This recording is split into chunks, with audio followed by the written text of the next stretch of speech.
Hey everybody, on this episode of DIY Backyard Farm, we're going to talk about Hershey's Cocoa. Now, we're going to talk about a couple of things. Most importantly, beating these winter blues. You can see how cold it is out here. My crack 7-year-old videographer is freezing his hands off. So we're going to be quick, simple, and easy. First, we're reusing something. We eat a ton of cocoa in our house and lots of chocolate. And these containers make great indoor windowsill herb pots.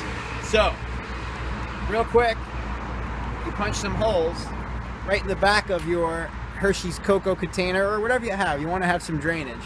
You're not going to sit this on your nice painted windowsill with holes in it. It'll drain all over your windowsill and ruin the paint.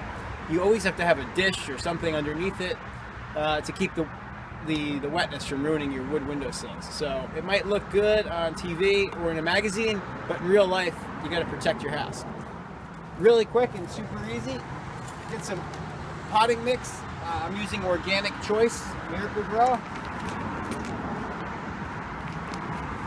I find this to be a nice light potting mix. It's got some ground up wood chips and things like that in there. They claim that there's no harsh chemical additives or petroleum fertilizers and all that other stuff. So we don't really need that to be growing in our foods that we eat. At least I don't think. So, filled it with dirt, not quite to the top. Okay, you want to leave a little bit of room. I take a stick, anything you have, a couple of tiny little indentations.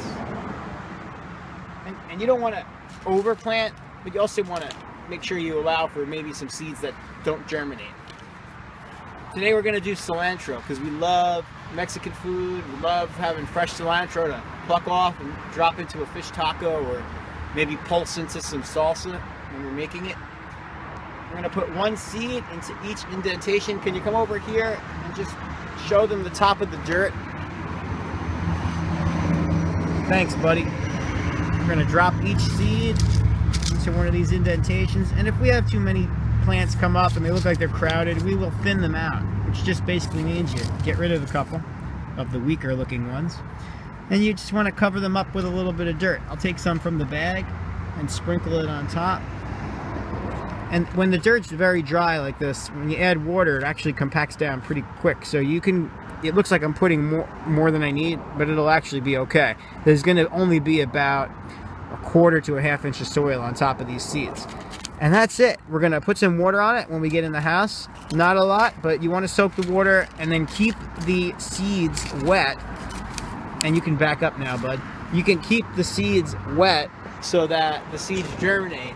Wet and warm is good. And you'll notice that a sunny windowsill where you get a good amount of sun. For cilantro, an eastern facing windowsill would be great. You'll get the morning sun.